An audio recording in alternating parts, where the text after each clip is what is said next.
4 राज्यों और एक केंद्र शासित प्रदेश में विधानसभा चुनाव के परिणाम में एकमात्र केरल ऐसा राज्य है जहां कांग्रेस ने जीत हासिल की है।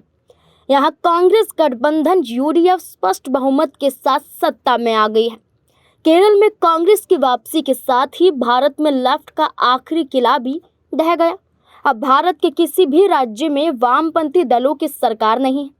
केरल में 10 सालों से पिनरई विजयन के नेतृत्व में सरकार चल रही थी। हालांकि इस बार कांग्रेस ने वामपंथी सरकार को हरा दिया, ये चौंकाने वाली खबर है। लेकिन इसी के साथ साथ केरल के चुनावी नतीजे से एक और चौंकाने वाली जानकारी सामने आई है। यहाँ लालू प्रसाद यादव की पार्टी राष्ट्रीय जनता दल यानी कि आरजेडी के भी एक उम्मीदवार ने जीत हासिल की है। आरजेडी के पीके प्रवीण की जीत।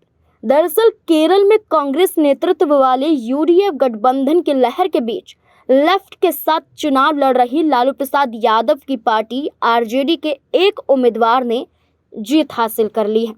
केरल की कुथुपरंबा विधानसभा सीट पर आरजेडी उम्मीदवार पीके प्रवीण सबसे आगे हैं। इन्होंने कांग्रेस गठबंधन के खिलाफ चुनाव लड़ा और कुथुपरंबा सीट से कांग्रेस गठबंधन की ओर से इंडियन यूनियन मुस्लिम लीग की जयंती राजन को जो उम्मीदवार थी उन्हें हरा दिया और पहला स्थान प्राप्त कर लिया। कुथुपरंबा विधानसभा सीट पर आरजेडी का असर। कुथुपरंबा विधानसभा में सभी राउंड की वोटों की गिनती संपन्न हो चुकी है और इस विधानसभा सीट पर आरजेडी के पीके प्रवीण को 70,448 वोट मिले हैं। 70,448 वोटों से वो जीत चुके हैं और इंडियन यूनियन मुस्लिम लीग की जयंती राजन 69,162 वोट उन्हें मिले हैं और 1286 वोटों से दूसरे स्थान पर रही हैं। वहीं भाजपा के एडवोकेट शिजी लाल चुनाव हार गए हैं। केरल में आरजेडी के इकलौते विधायक पीके प्रवीण कौन? नामांकन के दौरान पेश किए गए हलफनामे के मुताबिक आरजेडी प्रत्याशी पीके प्रवीण बिजनेसमैन है।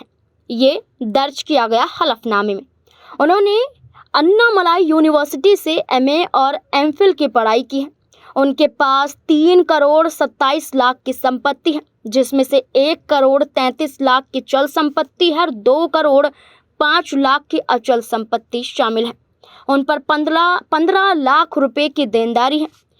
पीके प्रवीण के ऊपर कोई आपराधिक केस दर्ज नहीं। 2021 में भी केरल में आरजेडी एक सीट जीती थी।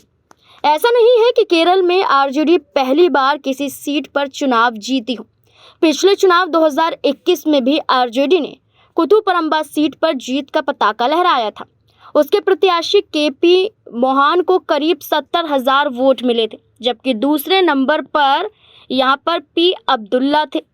इस बार केरल में आरजेडी ने 3 सीटों पर उम्मीदवार उतारे थे, जिसमें सिर्फ एक ही सीट पर आरजेडी को जीत मिली और वो सीट कुथुपरंबा है और इस सीट पर पीके प्रवीण ने चुनाव जिताकर आरजेडी को एक सीट दिला दी है।